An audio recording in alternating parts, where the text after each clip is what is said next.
Chaitali miss ને કહીએ કે થેન્ક યુ મિસ. હવે અહીંયા આગળ જે છે પાઠ 3 તમને સ્ક્રીન પર દેખાય છે. એનું નામ છે ભારતમાં રાષ્ટ્રીયવાદ. ભારતમાં રાષ્ટ્રવાદની જે ચળવળ શરૂ થઈ હતી. ક્યારથી શરૂ થઈ હતી ભારતમાં રાષ્ટ્રવાદ ક્યારથી શરૂ થયું હતું અને શા માટે કરવું પડ્યું હતું. બરાબર તો પ્રશ્ન પેલા આપણે પ્રશ્નથી શરૂ કરીએ પ્રશ્નોત્તરી કરીએ થોડી બરાબર જે તમે આગળ જાણો છો બરાબર. તો ભારતમાં અંગ્રેજો એ ઘણા વર્ષો રાજ કર્યું.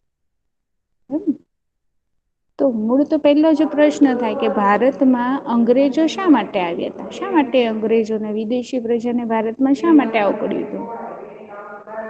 કોને ખબર છે. ધંધા માટે. હા વેપાર કરવા માટે બરોબર. આપણે જોયું કે તુર્કીઓ એ કોન્સ્ટન્ટિનોપોલ જીતી લીધું હતું. બરાબર એ માટે તે માર્ગ બંધ થઈ ગયું હતું જળ માર્ગ બંધ થઈ ગયું હતું. તો કિસ્સાન થી આવવાનો રસ્તો જે હતો જળમાર્ગ હતો એ બંધ થઈ ગયો હતો. એટલે યુરોપી પ્રજા છે એને ભારતમાં આવવા માટે ઘણી બધી મુશ્કેલીઓ થતી બીજો એક જ રસ્તો હતો ઈજ રસ્તેથી આવતા હતા. હવે તુર્કી હતા એ લોકોએ ના પાડી એ લોકોએ બંધ કરી દીધો એ રસ્તો કોન્સ્ટેન્ટિનોપોલ જીતી લીધો પછી. બરાબર તો અહીંયા આગળ વિદેશી પ્રજા હતી યુરોપીય પ્રજા હતી એને ભારતની જે વસ્તુઓ હતી એના વગર ચાલે એમ હતું નહી. મરી મસાલા પછી ગળી છે સુતરાઉ કાપડ છે મલમલ છે. બરાબર એ બધી વસ્તુઓ વગર એ લોકોને ચાલે એમ હતું નહી. ભારતમાં એ લોકોએ આવવાનું નવો જળમાર્ગ શોધ્યો બરોબર ને. એ જળમાર્ગ કેવી રીતે શોધ્યો કોને શોધ્યો એ બધી ડિટેલથી તમને 9મા ધોરણમાં પહેલા જ પાઠમાં શીખવાનું છે. બરાબર પરંતુ એ લોકોને એ ભારતની વસ્તુ વગર ચાલે એમ ન હતું એટલા માટે એ લોકોને નવો જળમાર્ગ શોધવો પડ્યો અને નવો જળમાર્ગ શોધી પણ લીધો. અને એ લોકો એ ભારતમાં એ આવી અને ભારતમાં રાજા પાસે એટલે કે ત્યાં તે સમયે ભારતમાં રાજાશાહી હતી. રાજાઓ પાસે વેપારની પરવાનગી માંગી. એમાં ઘણી પ્રોબ્લેમ આવી એ પણ આપણે 9મા ધોરણમાં જ ડિટેલમાં શીખવાનું છે અને પછી અહીં આગળ આપણે એટલું શીખવાનું છે કે ભારતમાં જે રાષ્ટ્રવાદની જે ચળવળ કેવી રીતે જાગૃત થઈ. ભારતીયોને પોતાના રાષ્ટ્ર પ્રત્યેની પ્રેમ પોતાના રાષ્ટ્ર પ્રત્યેની સભાનતા જાગૃતતા કેવી રીતે આવી કે એ લોકો એ અંગ્રેજોને ભારતમાંથી ભારતમાંથી બહાર કાઢવાની એ લોકોને સંકલ્પના કરી નાખી એક નિયમ કરી લીધો કે અમે અંગ્રેજોને જે આ જુલમ છે હવે એ નહી સહન કરીએ હવે અમારો દેશ અમને આઝાદ જોઈએ હવે અમારું રાષ્ટ્ર જોઈએ.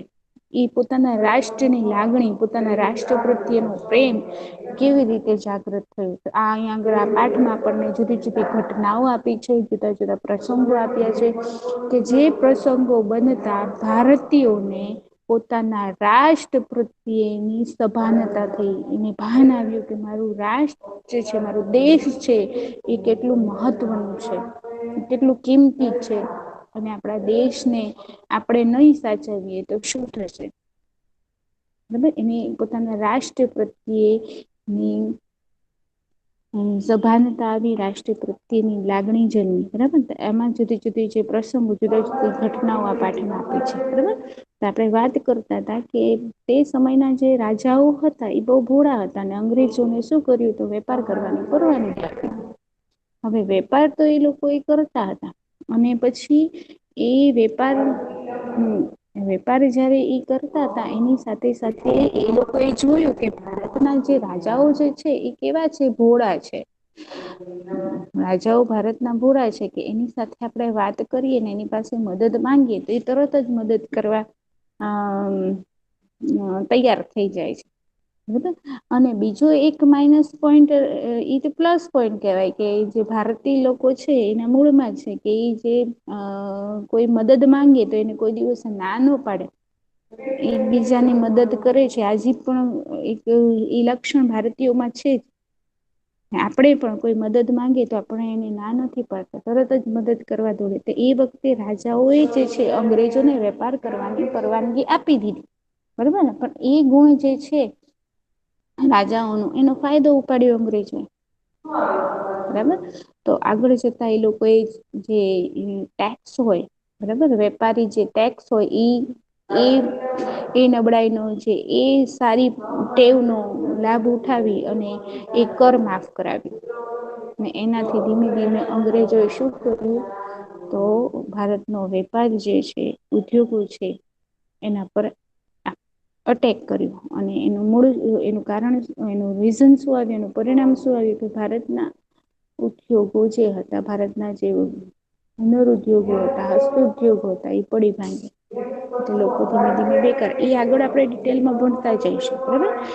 પરંતુ મારું અહીંયા આગળ અત્યારે તમને એ રસ્તા પર લઈ જવું છે કે જે રાજાઓ હતા એનું એક પ્લસ પોઈન્ટ હતું કે એ લોકો ભોળા હતા લાગણીશીલ હતા એટલે અંગ્રેજોને વેપાર કરવાની પરવાનગી આપી દીધી બરાબર. પરંતુ અંગ્રેજો એ ભારતના રાજાઓને જોયું કે એ રાજ્ય માટે અંદરો અંદર લડે છે તે વખતની પરિસ્થિતિ આપણને ખબર છે કે એક રાજા બીજા રાજ્ય પર જો નબળું જુએ કે આ રાજ્ય નબળું છે એનું રાજ્ય નબળું છે તો એના પર આક્રમણ કરે એની સાથે યુદ્ધ કરે ને એ રાજ્યને જીતી અને પોતાનો રાજ્યનો વિસ્તાર કરે. મોટો કરે પોતાના રાજ એ હતું એટલે કે અંદરો અંદરો રાજા લડતા હતા સંપીને નથી રહેતા.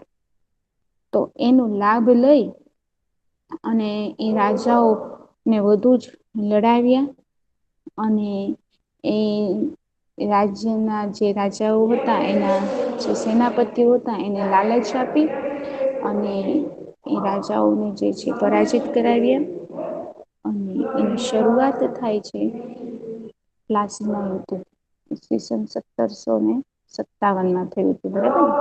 ત્યારથી લઈ અને અત્યાર સુધી જે છે એટલે કે 1857 સુધી જે છે ભારતમાં જે છે અંગ્રેજો એ શું કર્યું તો ભાઈ એ શાસન કર્યું. આવી રીતે ભારતીયોનું શોષણ કર્યું પરંતુ 1857ના વિપ્લવથી શું થયું તો ભાઈ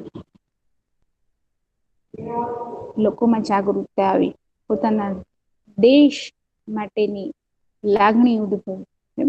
આ પાઠમાં એ જ છે કે ભારતીયો પોતાના દેશ માટે જે છે જાગૃત ક્યારે થયા સભાન ક્યારે બન્યા પોતાના દેશ માટેનું પ્રેમ પોતાના દેશમાંની જુદી જુદી જે વસ્તુઓ છે એની સંસ્કૃતિ છે એના માટે સભાન ક્યારે બન્યા હતા એ જુદા જુદા પ્રસંગો આ પાઠમાં ભણવાના છે. આપણે પાઠ શરૂ કરીએ છીએ કે રાષ્ટ્રવાદ એટલે પોતાના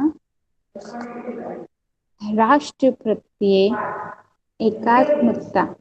રાષ્ટ્રવાદ એટલે શું રાષ્ટ્રવાદ કોને કહેવાય પ્રશ્ન પૂછે રાષ્ટ્રવાદ કોને કહેવાય તો રાષ્ટ્રવાદ એટલે પોતાના રાષ્ટ્ર પ્રત્યે એકાત્મતા ગૌરવની ભાવના.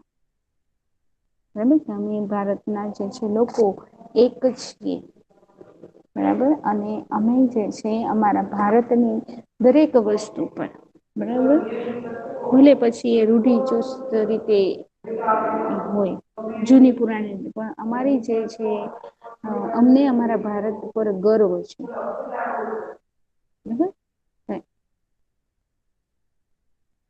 ભારત રાષ્ટ્રવાદ એટલે પોતાના રાષ્ટ્ર પ્રત્યે એકાત્મકતા અને ગૌરવની ભાવના. બરાબર એને રાષ્ટ્રવાદ કહેવામાં આવે છે. જરૂર પડે પોતાના રાષ્ટ્ર પ્રત્યે તન મન અને ધન ન્યોછાવર કરવા તૈયાર રહેવાની ભાવના એને રાષ્ટ્રવાદ કહેવાય અને જો પોતાના દેશ માટે જરૂર પડે તો પોતાનું તન બરાબર એટલે કે પોતાનું બલિદાન કરવું જે સૈનિકો અત્યારે કરે છે. બરાબર આપણા ભારતની રક્ષા માટે એ બોર્ડર પર ઉભા છે. બરાબર અને એ પોતાના દેશના રક્ષણ માટે પોતાના જે છે પોતાનું બલિદાન આપે છે. પોતાના મન વિચારો અને ધન એટલે પોતાની સંપત્તિ એ પોતાના દેશમાં પાછળ ન્યછાવર કરવા તૈયાર રહેવાની ભાવના એટલે રાષ્ટ્રવાદ. ફરીથી રાષ્ટ્રવાદ એટલે શું? રાષ્ટ્રવાદ કોને કહેવાય? તો ભાઈ રાષ્ટ્રવાદ એટલે પોતાના રાષ્ટ્ર પ્રત્યે એકાત્મકતા અને ગૌરવની ભાવના જરૂર પડે પોતાના રાષ્ટ્ર પ્રત્યે તન, મન અને ધન ન્યછાવર કરવા તૈયાર રહેવાની ભાવના એટલે રાષ્ટ્રવાદ.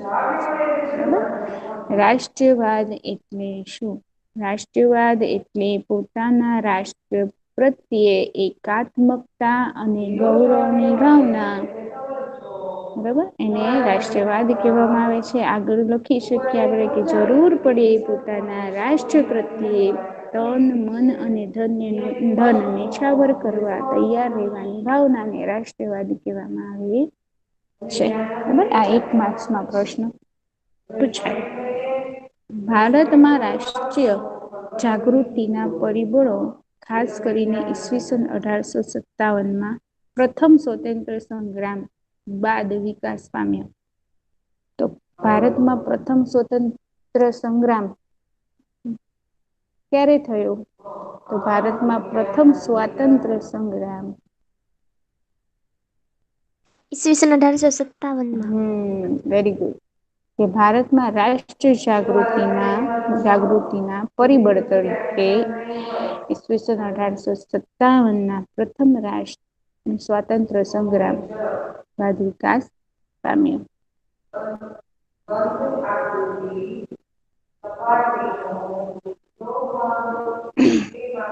આધુનિક રાષ્ટ્રવાદનો સૌ પ્રથમ ઉદ્ભવ યુરોપમાં જોવા મળે છે. આધુનિક રાષ્ટ્રવાદનો સૌ પ્રથમ ઉદ્ભવ યુરોપમાં જોવા મળે છે. તો ત્યાં આગળ શું થયું હતું કે યુરોપમાં અંગ્રેજોએ શું કર્યું હતું કે 1757માં પ્લાસીનું યુદ્ધ થયું હતું. એ તમને ઘટના ખબર જ છે કે 1757માં જે છે પ્લાસીનું યુદ્ધ થયું હતું. એમાં સિરાજુદ્દૌલાની હાર થઈ હતી ને અંગ્રેજોનો જે છે વિજય થયો હતો ને એમાંય અંગ્રેજોએ જે કપટ નીતિ અપનાવી હતી. બરાબર ને એના સેનાપતિને સિરાજુદ્દૌલા છે ને બહુ બહાદુર અને બહુ જ સારો જે છે યોદ્ધા હતો એક રાજા તરીકે. એની આગળ જે છે અંગ્રેજોની ચાલતી નહોતી. ને એ એટલો શક્તિશાળી રાજા હતો ને સિરાજુદ્દૌલા કે એને હરાવવું ને ડાયરેક્ટલી સામસામે યુદ્ધ કરીને હરાવું ને એ ઇમ્પોસિબલ હતું. એ શક્ય હતું જ નહીં. એટલા માટે અંગ્રેજો એની સાથે કપટ નીતિ કરી. એનો જે સેનાપતિ હતો એને ખરીદી લીધો અને લાલચ આપી કે હું તને અહીંયા બંગાળનો જે છે નવાબ બનાવી દઈશ. અને એ પછી જે છે મીરજાફરની કપટ નીતિ લીધે શું થયું સિરાજુદ્દૌલા જે છે હારી ગયો અને મોત થયું અને બંગાળમાં જે છે પછી સત્તા આવી અંગ્રેજોની. એ પછી બક્સરનું યુદ્ધ થયું. એ લોકોને ધીમે ધીમે જે છે દીવાની સત્તા મળતી ગઈ. ભારતના આવી જ રીતે જુદા જુદા રાજ્યો પર એ લોકોએ શાસન કર્યું. એમ કરતા કરતા 1757થી હવે 1857 એટલે 100 વર્ષનો સમય વીતી ગયો. બરાબર 1757થી શરૂઆત થઈ. એ લોકોએ સત્તામાં પગ પેસારો કર્યો. અંગ્રેજોએ સત્તામાં પગ પેસારો બંગાળ ના શાસનથી એ લોકોએ મેળવ્યું. પ્લાસીના યુદ્ધથી સત્તામાં વેપાર તો કરતા જ થાય પેલેથી ભારત સાથે. ભારતમાં આવીને વેપાર કરવા માટે પરંતુ 1757માં એમણે શું કર્યું તો રાજાઓ અંદર અંદર ઝઘડા કરતા હતા. એમણે મેઈન જે પ્રદેશ હતો ને મેઈન જે રાજ્ય હતો ને એના પર જ એટેક કર્યો. જે બહુ મજબૂત હતું. બરાબર બંગાળ 1757થી 1857 સુધી 1 વર્ષના સમયમાં અંગ્રેજોએ જે રીતે ભારતીય સાથે કર્યું એ પછી ભારતીયોને ભાસ થયું, એ લોકોને ભાન આવ્યું કે આ તો અમારું શોષણ થઈ રહ્યું છે, આ બધું અમારી સાથે સારું નથી થઈ રહ્યું. અને પ્રથમ સ્વતંત્ર સંગ્રામ થયું 1857. 1857માં પ્રથમ સ્વતંત્ર સંગ્રામ થયું અને શા માટે થયું ખબર છે? કે અંગ્રેજોએ પોતાના સૈન્યમાં એનું સૈન્ય હતું ને અંગ્રેજોનું એમાં હિન્દુ પણ હતા સૈનિકો તરીકે, મુસ્લિમો પણ હતા, પંજાબીઓ પણ હતા, બધા હતા. બધા ધર્મના જે છે સિપાઈ તરીકે. તો એમાં જે છે ને એ લોકોએ એક રાઈફલ જે છે મૂકી અને એ રાઈફલ જે છે ને એ લોકો એ કમ્પલસરી યુઝ કરવાની. જેનું જે એનું ઢાંકણું જે હોય ને એ જે છે ગાયની ચામડીનું અને તુવરની ચામડીનું અને એ ઢાંકણું જે છે ને રાઈફલનું એ મોઢેથી ખોલવાનું. આ તો ધર્મ અપવિત્ર થાય છે ને. હિન્દુ લોકો ગાયનું કે પીગનું જે ચામડું હોય એ તો શાકાહારી શુદ્ધ શાકાહારી હોય. એ મોઢામાં થોડી ને અને ત્યારથી જ જે છે પ્રથમ સ્વતંત્ર સંગ્રામ જે છે શરૂ થાય બરાબર. તો અહીંયા આગળ જે છે તમને ખબર હોવી જોઈએ કે પ્રથમ સ્વતંત્ર સંગ્રામ હતું 1857નું એ શરૂ થવાનું મુખ્ય કારણ શું હતું? બરાબર. તો 1857ના પ્રથમ સ્વતંત્ર સંગ્રામ બાદ વિકાસ પામ્યા પછી આધુનિક રાષ્ટ્રવાદનો સૌ પ્રથમ ઉદભવ થયો. યુરોપમાં જોવા મળે છે નવ જાગૃતિ બરાબર. એમાં શું થયું ખબર વિદેશોમાં શું થયું હતું કે વિદેશોમાં પણ છે નવ જાગૃતિ આવી હતી. આ 100 વર્ષના સમયમાં જે છે ને અંગ્રેજોએ ભારતમાં અંગ્રેજી શિક્ષણ પણ શરૂ કરી દીધું હતું. અને ભારતના ઘણા બધા જે યુવાનો હતા ને એને અંગ્રેજી આવડતું હતું. આ 100 વર્ષના સમય દરમિયાન ઘણું બધું થયું. તો તમે નવમામાં જશો ને તો આ બધી જે અત્યારની થોડી થોડી માહિતી છે ને એ સાંકળીને તમે નવમામાં તમને બહુ હેલ્પફુલ થશે. તો અહીંયા આગળ જે છે કે જે અંગ્રેજી શિક્ષણ 1757 થી 1857 એક 100 વર્ષનો સમયગાળો છે. એમાં ભારતમાં જે છે સત્તા તો જમાવી એની સાથે સાથે અંગ્રેજી શિક્ષણ પણ એને દાખલ કરી દીધું. બરાબર. અને એને લીધે ભારતના યુવાનો જે હવે જે બહાર આવીએ ને યુવાન એને અંગ્રેજી આવડતું હતું. હવે અંગ્રેજી આવડતું હતું તો એ વિદેશી જે પુસ્તકો હતા વિદેશી જે પુસ્તકો ભારતમાં આવતા હતા એ બધા વાંચ્યા એ લોકો પેલાના સમયમાં તો ભારતીયોને અંગ્રેજી વાંચતા આવડતું નહોતું એટલે બહારથી પુસ્તક આવે તો બી કાળા અક્ષર ભેસ બરાબર લાગે. હવે તો એ લોકોએ ભારતમાં અંગ્રેજી શિક્ષણ દાખલ કર્યું એટલે આપણા ભારતીય યુવાનો જે છે એ અંગ્રેજી વાંચતા થયા સમજતા થયા. તો તે વખતે શું થયું હતું ખબર છે? તે વખતે જે છે અમેરિકામાં જે છે ચળવળ ચાલતી હતી. બરાબર. અમેરિકામાં જે છે અને ફ્રાન્સમાં ચળવળો ચાલતી હતી. તો અમેરિકા પાસેથી એ લોકો લોકશાહી શીખ લોકશાહી જે અત્યારે આપણા ભારતમાં છે લોકોથી લોકો વડે લોકો દ્વારા ચાલતું શાસન અને લોકશાહી. તો એ પુસ્તકોમાંથી ભારતીય યુવાનોએ લોકશાહીની પ્રેરણા લીધી. અને ફ્રાન્સમાં તે વખતે ક્રાંતિ થઈ હતી તો ફ્રાન્સ પાસેથી એ લોકોએ સ્વતંત્રતા સમાનતા બંધુત્વની જે ભાવના જે છે એની ભારતીયોને પ્રેરણા મળી કે ફ્રાન્સમાં જયારે ક્રાંતિ થઈ ને તો ફ્રાન્સમાં જે છે એ લોકો નું શોષણ થતું હતું તો ફ્રાન્સના લોકોએ એક સાથે મળીને એ લોકોએ કેવી રીતે પોતાના શોષણ માંથી બહાર આવ્યા કેવી રીતે ફ્રાન્સમાં ક્રાંતિ આવી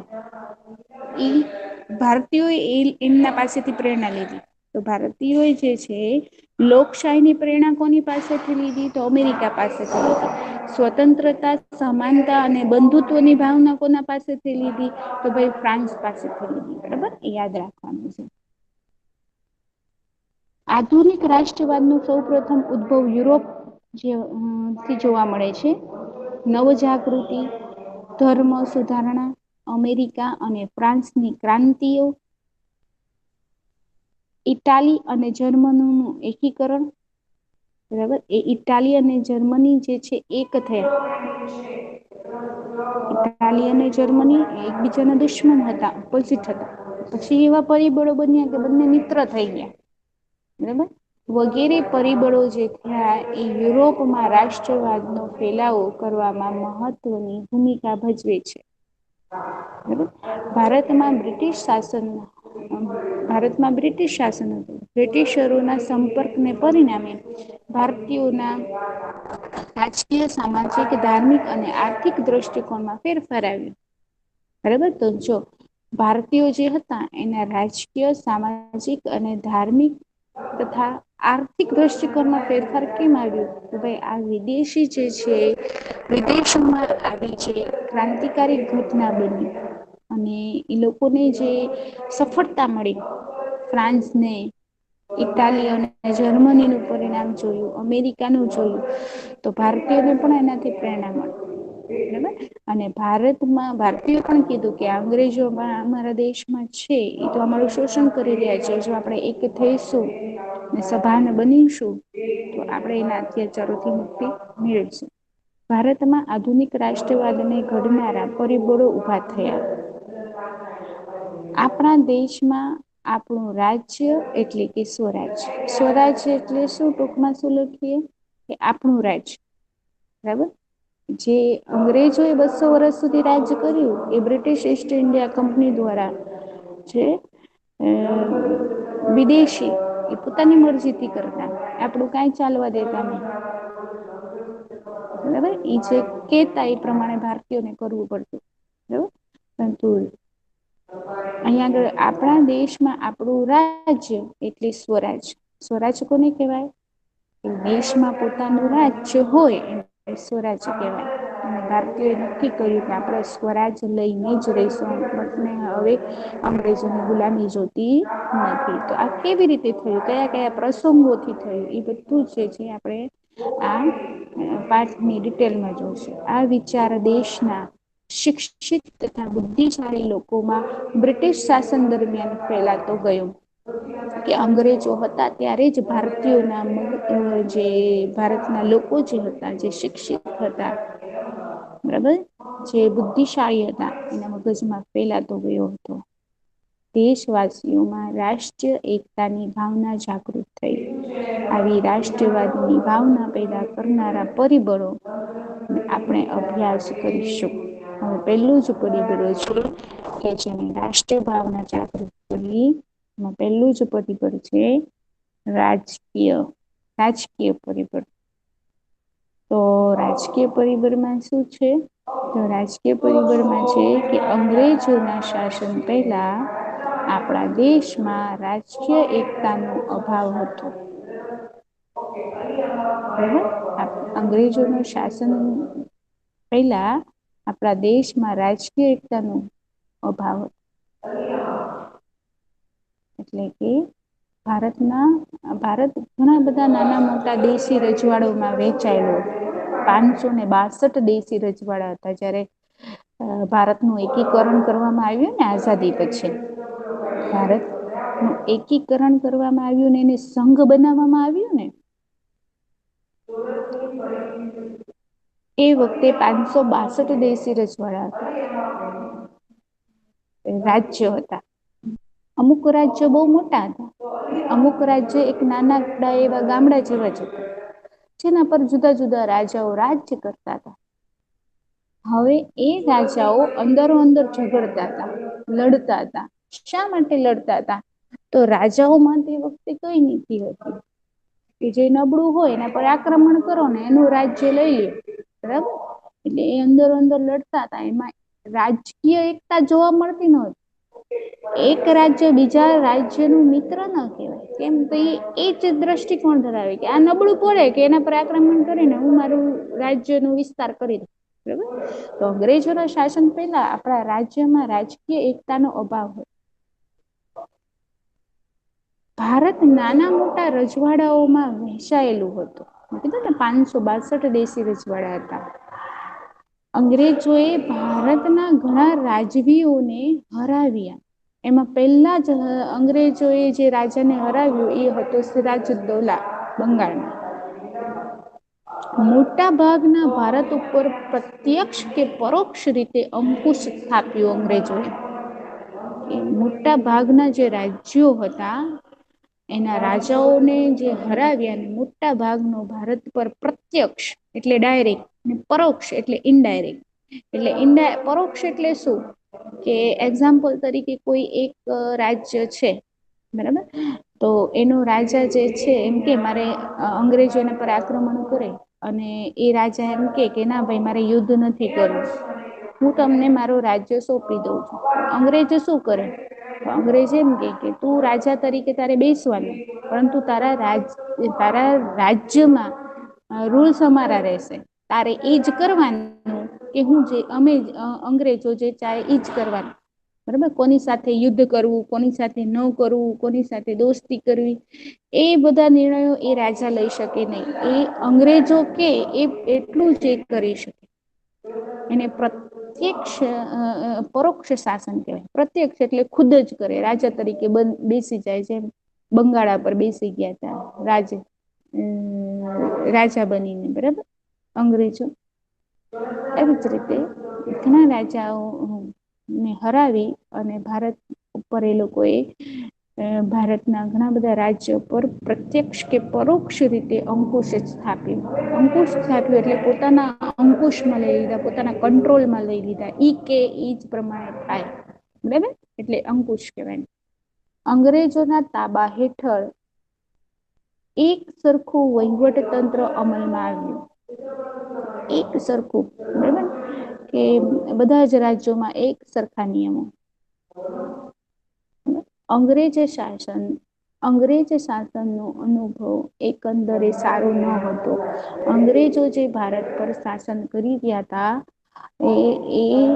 એ સારો હતો નહીં કારણ કે એ ભારત પર શાસન તો કરી રહ્યા હતા પરંતુ ભારતના લોકોનું હિત ચાહતા નહીં એ ભારત અત્યારે જે રાજાઓ જે રાજ્ય કરતા હતા તો એને પોતાના દેશની લાગણી હતી એ પોતાના દેશનો વિકાસ કરતા હતા ભલે અંદરો અંદર લડતા હતા પણ દરેક રાજા એ કામ કરતું હતું કે પોતાના દેશનો સારું થાય તો ઘણી બધા જે છે રાજાઓ હતા એને ઈમારતો બનાવી હતી બરાબર કોટ બનાવ્યા હતા ઊંચી ઊંચી દિવાલો પોતાના દેશના પોતાના રાજ્યના રક્ષણ માટે હવે પોતાની જે વસ્તુઓ જે છે કુદરતી એનું રક્ષણ કરતા હતા બરાબર છે એવી જ રીતે અંગ્રેજોએ જયારે ભારત પર શાસન શરૂ કર્યું તો અંગ્રેજોને ભારત પ્રત્યે એ લાગણી નહોતી પોતાપણાની લાગણી નહોતી અને એ માટે એ ભારતની પ્રજા પર અત્યાચાર કરતા અને ભારતમાંથી વસ્તુ પોતાના દેશમાં પહોંચાડતા આજે પણ આપણે એક વસ્તુ છે ને એ લોકો પાસે છે કોહિનૂર હીરો બરાબર એ આપણે ભારતનું છે લઈ જાય છે બરાબર તો અહીંયા આગળ જે છે અંગ્રેજ શાસન નો અનુભવ એ એકંદરે કેવો હતો સારો હતો નહીં અને આવા અનેક કારણોસર અંગ્રેજ શાસન સામેનો વિરોધ ઉભો થયો બરાબર અંગ્રેજ સામે વિરોધ શા માટે ઉભો થયો તો અંગ્રેજોનું જે શાસન હતું એ સારું હતું નહીં બરાબર અને ભારતના ઘણા બધા ભાગ પર અંગ્રેજોએ પ્રત્યક્ષ કે પરોક્ષ અંકુશ લઈ લીધો હતો અને ભારતીય નું શોષણ કરતા બરાબર ખેતી ક્ષેત્રમાં એ લોકોએ મહેસૂલ લગાવી હતી જમીન વેરો વેપારી વેરામાં જે છે વધારો કર્યો હતો પરિણામે શું થયું હતું કે ભારતના ઉદ્યોગો જે હતા એ પડી ભાંગ્યા હતા ગૃહ ઉદ્યોગો નાશ પામ્યા હતા વેપારી બેકાર બન્યા હતા ખેડૂતો જમીન વિહોણા થયા હતા ઘણા બધા પ્રશ્નો ઉભા થયા હતા એટલે કે એકંદરે એ લોકોનું જે અંગ્રેજ શાસનનો જે અનુભવ હતો એ એકંદરે સારો ન હતો એ એવી રીતે શાસન કરતા હતા કે ભારતીયો વધુ ગરીબ બને ખેડૂતો વધુ ગરીબ બને વેપારીઓ બેકાર બની જાય બરાબર અને એવા અનેક કારણોસર અંગ્રેજ શાસન સામે ભારતીયોએ વિરોધ કર્યો અને ધીરે ધીરે આ વિરોધ જે છે એ પ્રબળ બનતો ગયો. હવે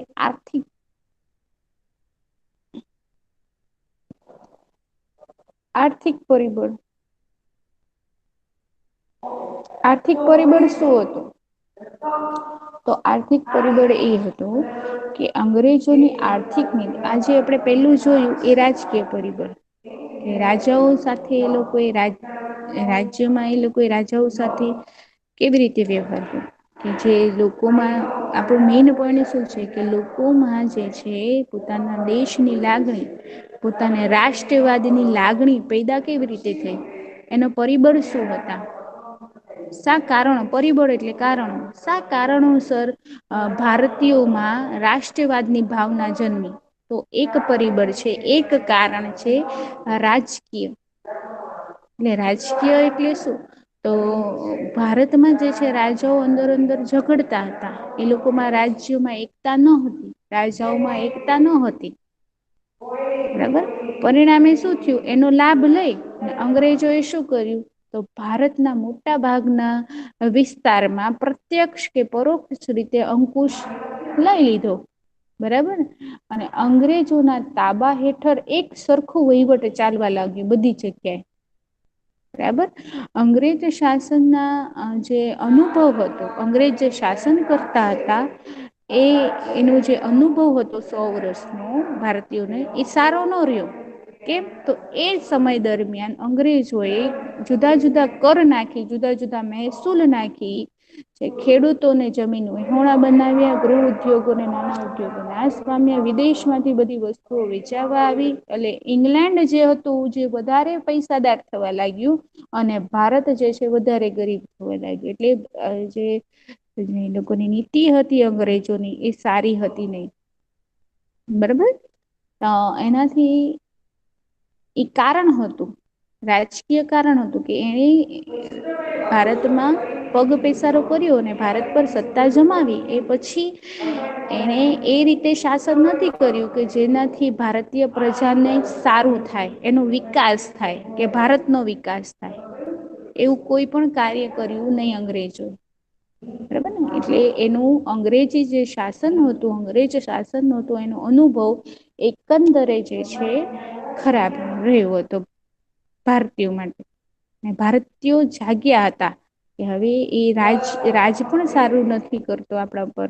બરાબર આપણો વિકાસ પણ નથી થઈ રહ્યો એ જ્યારથી આવ્યા છે ઓર આપણે સ્થિતિ ખરાબ જ થઈ રહી છે. અને આવા અનેક કારણોએ અંગ્રેજ શાસન સામેનો વિરોધ ઉભો કર્યો.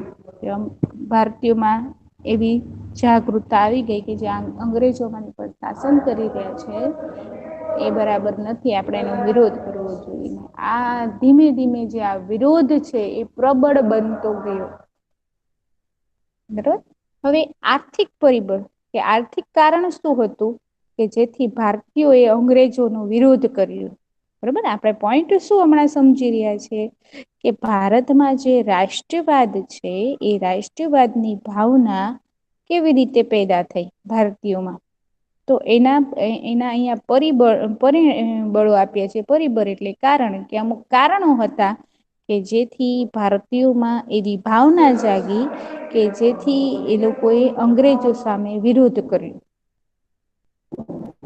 બરાબર આ બધું જ જે છે 1857 પછી તમને અહિયાં દેખાય છે 1857 પછી થઈ બરાબર ને ઈ 100 વર્ષ તો 1757 થી 1857 સુધી તો બધું સહન જ કર્યું ભારતીયોએ એ પછી આ ભાવના જે છે રાષ્ટ્રવાદની જન્મી બરાબર એમાં એક રાજકીય કારણ હતું એને લીધે ભાવના જન્મી રાષ્ટ્રવાદની પોતાના દેશની અને અંગ્રેજો શું કરી રહ્યા છે એનાથી લોકો સભાન થયા એટલે માહિતગાર થયા બીજી એ હતું કે આર્થિક રીઝન શું છે તમે આગલા પોઈન્ટમાં મેં તમને કીધું કે આર્થિક રીતે એટલે કે પૈસાની રીતે તોડી નાખ્યા તો ભારત દેશના જે વેપાર ધંધા પર બહુ જ અસર થઈ હતી કે જે અંગ્રેજો શાસન કરી રહ્યા હતા અને અંગ્રેજો જે વેપાર નીતિ અપનાવી હતી એનાથી ભારતનો જે છે ગૃહ ઉદ્યોગો નાના ઉદ્યોગો જે હતા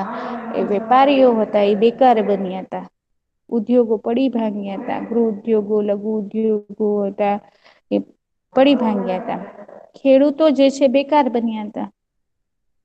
ખેડૂતો એમને પણ એ લોકો સાથે જે છે કોન્ટ્રાક્ટ બેઝ પર એ કામ લેવાતું હતું. બરાબર, તો અહીંયા આગળ જે છે કે આર્થિક પરિબળ આપણે જોઈએ કે અંગ્રેજોની આર્થિક નીતિ એ ભારતને પાયમાલ કર્યું. અંગ્રેજો ભારતમાંથી કાચો માલ ઇંગ્લેન્ડ લઈ જતા અને ત્યાં ઉત્પાદિત કરેલા તૈયાર માલ ભારતના બજારોમાં વેચતા હતા. બરાબર, કે આર્થિક પરિબળ શું થયું તો હું તમને ડિટેલમાં આ બધું નોમાં બી આવશે કે અંગ્રેજો એ જયારે ભારતમાં શાસન કર્યું એ પછી અંગ્રેજો એ જે એમ કેતા કે ઈસવીસન 1600 ઈસ્ટ ઇન્ડિયા કંપનીની સ્થાપના ઈંગ્લેન્ડમાં થઈ અને ત્યાં આગળથી ભારતમાં ગવર્નર નિમીને ભારતમાં મોકલવામાં આવતા અને એ ગવર્નર ભારત પર શાસન કરતા ને એ બધા નવા નવા નિયમો જે છે ઈંગ્લેન્ડમાં બનતા. ઈસ્ટ ઇન્ડિયા કંપની ઈંગ્લેન્ડમાં હતી એની 1600 સ્થાપના થઈ હતી ઈંગ્લેન્ડમાં. અને ભારતમાં એ ઈસ્ટ ઇન્ડિયા કંપની હતી એના અધિકારીઓ જેને આપણે ગવર્નર કહીએ ઈ ભારતમાં મોકલવામાં આવતા.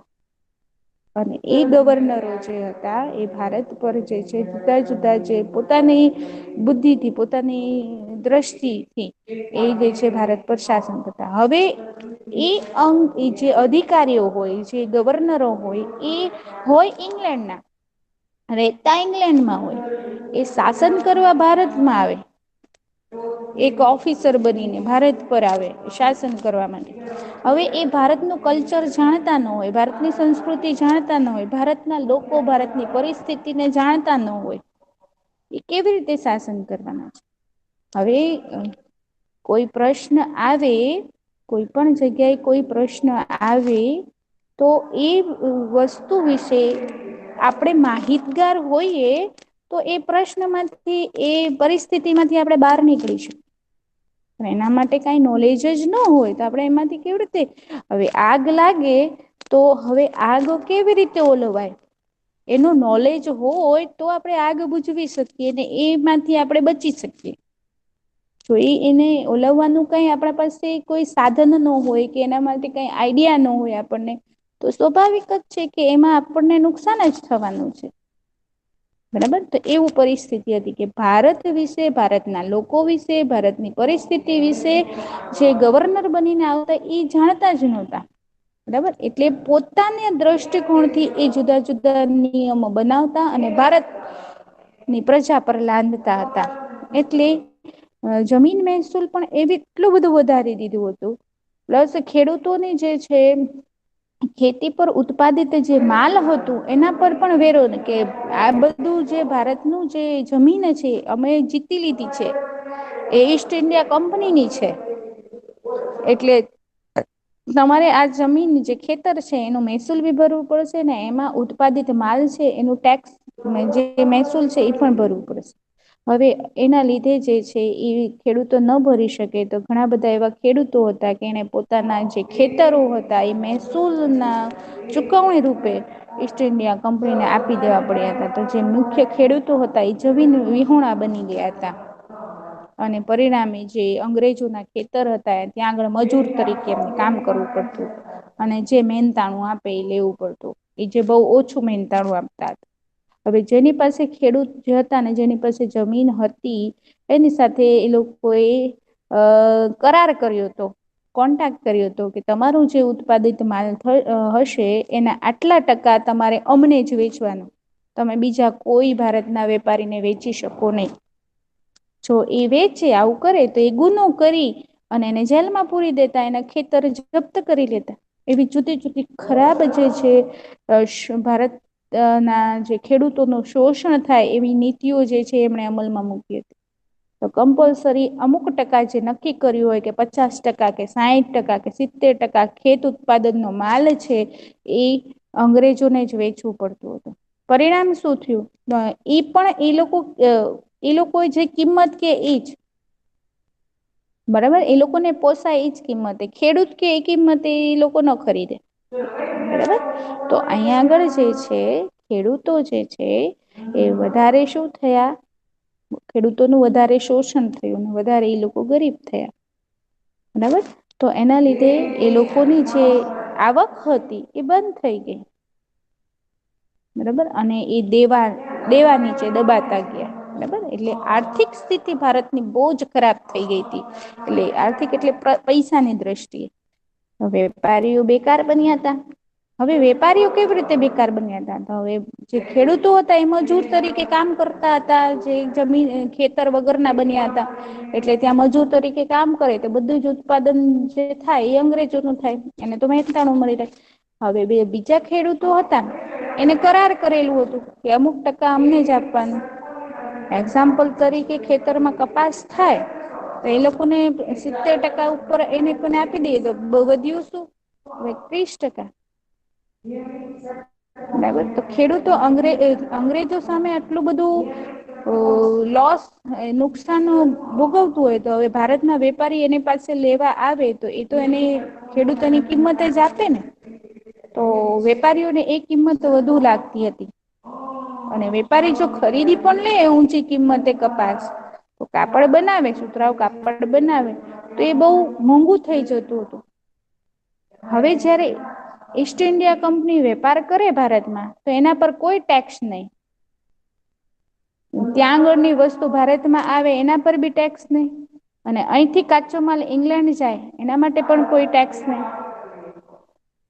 એટલે એ અને ખરીદે કેવી રીતે? કાચો માલ ખરીદે કેવી રીતે? તો ભાઈ કરાર કરીને.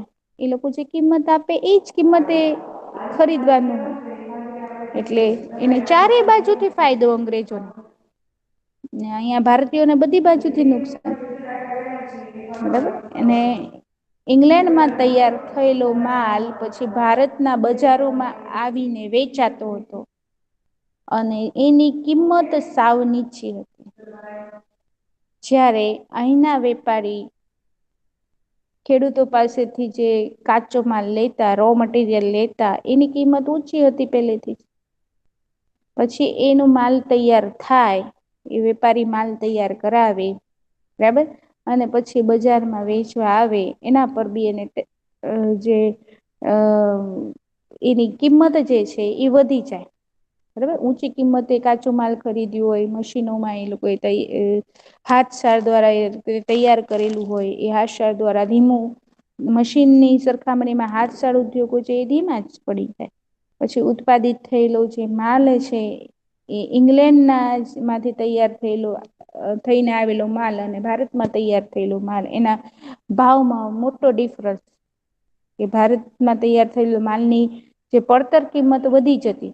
અને વિદેશમાંથી જે માલ આવતું એની કિંમત સાવ ઓછી હતી. કારણ કે કોઈ ટેક્સ ભરવું પડતું નહી, કોઈ ડ્યુટી લાગતી નહી એના પર. બરાબર. તો અહીંયા આગળ જે છે ભારતના વેપારીઓ જે હતા એમનું માલ ભારતના બજારમાં વેચાતું નહી. વિદેશનું માલ વેચાતું હતું. પરિણામ શું થયું?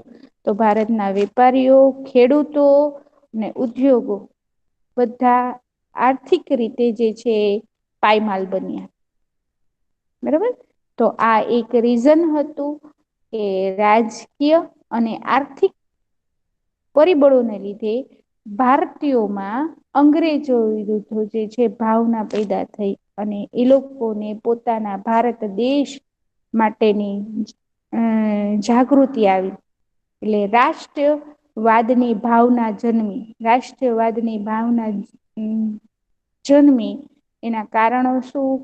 તો એના કારણો અહિયાં બે આપ્યા છે. રાજકીય અને આર્થિક. રાજકીયમાં શું આવે? તો રાજાઓ વિશે આવે જે અંદર અંદર લડતા હતા અને એનો લાભ અંગ્રેજો લીધો. આર્થિકમાં એટલે પૈસાની દ્રષ્ટિએ ભારતીયોને કેવી રીતે પાડી નાખ્યા. જો પેલાના સમયમાં શરૂઆતમાં છે ને ભારત એટલો જે સમૃદ્ધ દેશ હતો કે દરેક દેશ ઈંગ્લેન્ડ, અમેરિકા બધા જે છે દેશો જે છે ભારત સાથે વેપાર કરવા માટે તલપાપડ થતા હતા. એટલે કે એ ઈચ્છતા હતા કે અમે ભારત સાથે વેપાર કરીએ. બરાબર. પરંતુ અંગ્રેજોના 100 વર્ષના શાસન પછી ભારતની સ્થિતિ બહુ જ ખરાબ અંગ્રેજોએ કરી નાખી અને એ માટેનું જવાબદાર કારણ છે એની કપટ નીતિ, જુદી જુદી નીતિઓ. બરાબર. તો અહીંયા આગળ આપણે બે વસ્તુ અત્યારે પાઠમાં જોયા કે ભારતીયો રાષ્ટ્રવાદ એટલે શું? બરાબર. રાષ્ટ્રવાદ એટલે પોતાના રાષ્ટ્રપતિની એકાત્મકતા અને ગૌરવની ભાવના, એને રાષ્ટ્રવાદ કહેવામાં આવે છે. હવે રાષ્ટ્રવાદ જે ભારતીયોમાં જન્મી એના કારણો શું? અહીંયા બે કારણ આપણે જોયા, રાજકીય કારણ અને આર્થિક કારણ. આ બધા પરિબળોને લીધે, આ બધા કારણોને લીધે જે છે ભારતીયોને ભાન આવ્યું કે આપણા પર શું થઈ રહ્યું છે. બરાબર. તો આજે આપણે આટલું રાખીએ. બરાબર. આપણો ટાઈમ થઈ ગયો છે. આપણે આજે આટલું રાખીએ છીએ. હોમવર્કમાં તમારે શું કરવાનું છે કે તમે ઇતિહાસમાં અંગ્રેજો વિશે તમને શું ખબર છે? કેવી રીતે અંગ્રેજો આવ્યા, અંગ્રેજોએ શું કર્યું? બરાબર. અંગ્રેજો એ ભારતમાં કેવી રીતે શાસન કર્યું? જે તમે હિસ્ટ્રી જાણતા હો ને એના કમ સે કમ 30 લીટી લખવાની છે તમે. મારો અવાજ આવે છે? હા મારો અવાજ? મિસ. હા. તમે અંગ્રેજો કેવી રીતે આવ્યા, અંગ્રેજો એ કેવી રીતે શાસન કર્યું, એટલે તમે તમારી પાસે જે નોલેજ હોય, એવું નહી કે પરફેક્ટ અને રાજા માટે જ હોવું જોઈએ કે પ્લાસીના યુદ્ધ માટે જ હોવું જોઈએ કે બક્સર ના યુદ્ધ માટે જ. કમ સે કમ તમારે 30 લીટી લખવાની છે અને કમ્પલસરી આ લખવાનું છે કે તમે શું જાણો છો. પછી તમે અંગ્રેજો આવ્યા પહેલાનો સમય પણ લખી શકો છો, અંગ્રેજો આવ્યા પછીની પરિસ્થિતિ પણ લખી શકો છો. બરાબર. 1857 સુધી નો ગમે એ પ્રસંગ તમે લખી શકો છો. બરાબર. તો તમારે કમ સે કમ 30 લીટી કે તમે તમારા ઇતિહાસ વિશે તમે શું જાણો છો, અંગ્રેજો વિશે, અંગ્રેજો કેવી રીતે આવ્યા, શું કર્યું. બરાબર. તો આ તમારું હોમવર્ક છે ને કમ્પલસરી 30 લીટી લખવાની જ છે ને હોમવર્ક મોકલવાનું જ છે. બરાબર તમારા હોમવર્ક ટીચરને. ઓકે. આપણે અહીંયા આગળ ઓકે મિસ. લેક્ચર